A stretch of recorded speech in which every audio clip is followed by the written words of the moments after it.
और अब खबरें विस्तार से। बात आज की बड़ी खबरों की। आज संसद में साल 2018-19 का आम बजट पेश होगा, जिसे अगले वित्त वर्ष का लेखा जोखा सदन के सामने रखा जाएगा। आपको बता दें कि इसके अलावा आज 2 राज्यों में हुए उपचुनाव के नतीजे भी सामने आएंगे। 29 दिसंबर को राजस्थान और पश्चिम बंगाल में 3 लोकसभा और 2 विधानसभा सीटों के लिए वोट डाले गए थे। तो तीसरी खबर क्रिकेट से है। साउथ अफ्रीका में आज से वनडे सीरीज का आगाज होगा। सीरीज का पहला मैच डरबन में खेला जाएगा। आज की 3 बड़ी खबरें। देश का आम बजट पेश होगा। दूसरी खबर, उपचुनाव के नतीजे घोषित होंगे। तीसरी खबर आपको बता दें, वनडे सीरीज का आज आगाज होगा। देश का बजट पेश होने में अब चंद घंटे बाकी है। आम बजट में क्या होगा, इस पर इंडस्ट्री की वोट मीटिंग से लेकर गांव के चौपाल तक में हलचल है। क्या होगा सस्ता और क्या होगा महंगा से आगे भी बजट आपके जीवन को कई और तरीके से भी प्रभावित करता है। हर तबके का आदमी अपने लिए वित्त मंत्री से कुछ ना कुछ चाह रहा है।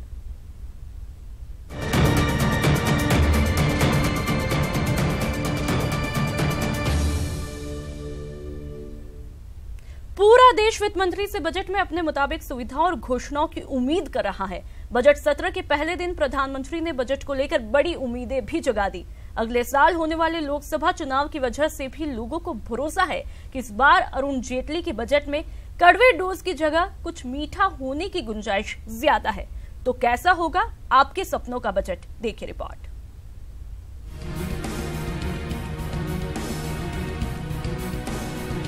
ये बजट देश की तेज गति से आगे बढ़ रही अर्थव्यवस्था को एक नई ऊर्जा देने वाला, देश के सामान्य से सामान्य मानव की आशा अपेक्षाओं को परिपूर्ण करने वाला बजट आएगा। बजट में किसकी किस्मत में क्या आएगा, इन अटकलों के बीच प्रधानमंत्री ने बजट सत्र के पहले दिन सपनों के बजट की जो परिकल्पना पेश की, उससे आम लोगों की उम्मीदें परवान चढ़ने लगी। आइए आपको बताते हैं कि प्रधानमंत्री जिस सपनों के बजट की बात कह रहे हैं, वो बजट कैसा होगा। इसमें कोई दो राय नहीं कि सपनों का बजट युवा, किसान और मध्यम वर्ग के हितों को ध्यान में रखकर ही तैयार किया जाएगा। युवा भारत को सबसे ज्यादा किसी चीज की जरूरत है तो वो रोजगार की। देश में कायदे से हर महीने 10 लाख नए युवाओं को रोजगार चाहिए। इसके बरअक्स केंद्रीय श्रम ब्यूरो के मुताबिक पिछले 3 साल में बामुश्किल 70 लाख रोजगार मिल पाया है। 2015 में देश में नौकरियां पैदा होने की दर पिछले 6 साल के निचले स्तर पर थी। बेरोजगारी दर वित्त वर्ष 2016 में 5 वर्ष के उच्चतम स्तर पर थी, जो करीब 5% रही। 2014 में बेरोजगारी दर 4.9% और वित्त वर्ष 2013 में 4.7% थी।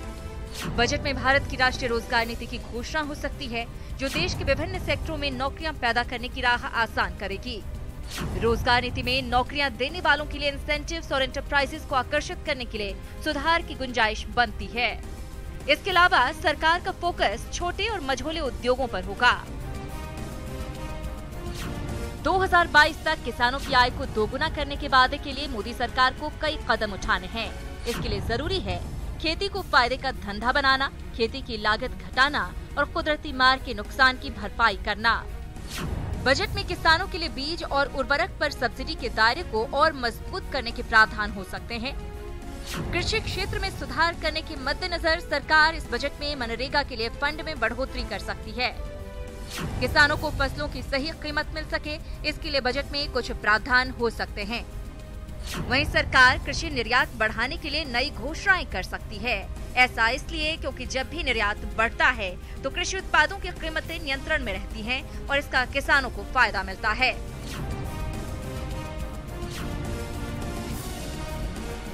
मिडिल क्लास किसी अर्थव्यवस्था की रीढ़ होते हैं। मोदी सरकार अपने इस अंतिम पूर्ण बजट में मिडिल क्लास को बड़ी राहत दे सकती है।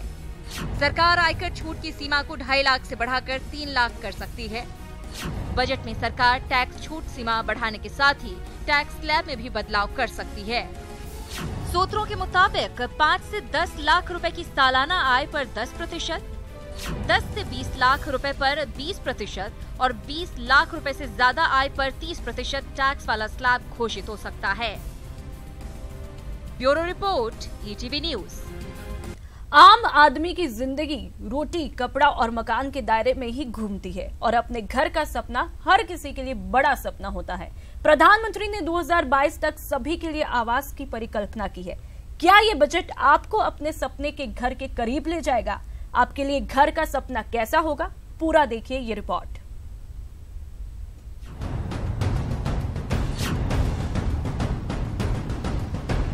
पीएम नरेंद्र मोदी ने साल 2022 तक 3 करोड़ भारतीयों के लिए खुद के घर का बड़ा प्लान तैयार किया है।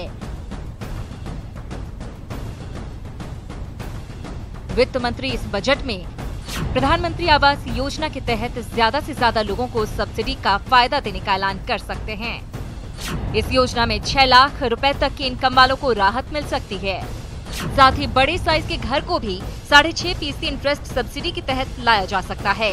फिलहाल 3 लाख रुपए के इनकम वालों को 30 वर्ग मीटर के घर और 3 से 6 लाख रुपए इनकम वालों को 60 वर्ग मीटर के घर पर 6.5% होम लोन पर इंटरेस्ट सब्सिडी मिलती है।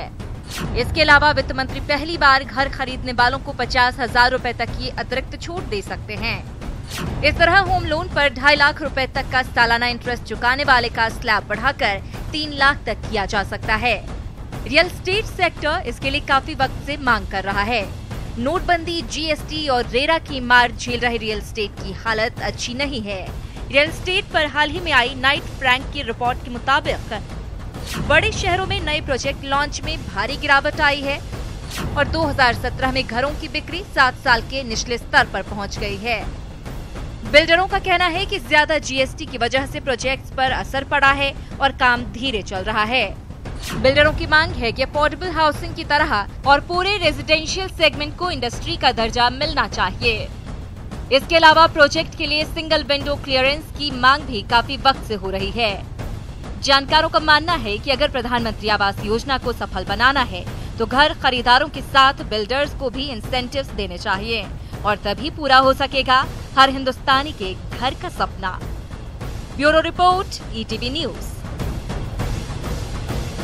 बजट से बड़ी बड़ी उम्मीदें होती है, बड़ी योजनाओं का ताना बाना भी होता है, लेकिन नजर होती है सस्ते और महंगे के गणित पर। लेकिन आपको बता दें कि इस बार का बजट इस मद में आपको निराश करेगा, क्योंकि ना तो इस बजट में कोई चीज सस्ती होगी और ना ही बजट से होगा कोई सामान महंगा। आखिर इस बार बजट में ऐसा क्या है खास, देखिए रिपोर्ट। आम बजट यानी देश की आर्थिक धड़कन। वित्त मंत्री के हाथ में दिखने वाला ब्रीफकेस किसी रहस्यमयी पिटारे से कम नहीं माना जाता, पर इस साल बजट से जुड़ा उत्साह नदारद है। तो गायब होने वाले हैं बजट के कई खास रंग। बजट की मिस्ट्री से लेकर बजट सस्पेंस तक सब कुछ फीका फीका सा है। आखिर ऐसा क्यों? आपको बताएंगे इसकी वजह।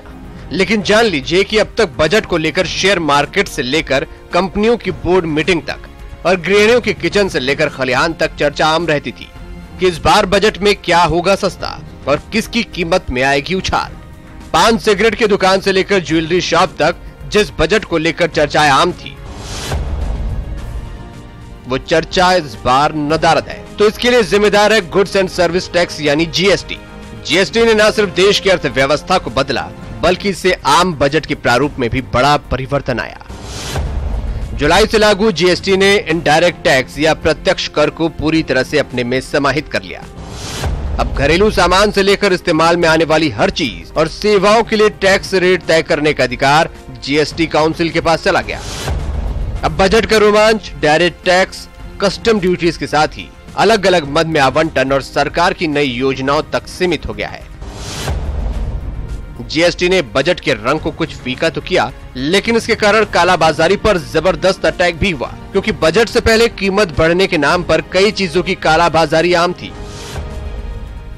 इस बार बजट पूर्व ऑफर के मेले भी आप नहीं देख पाएंगे, क्योंकि इसकी गुंजाइश भी अब नहीं बची।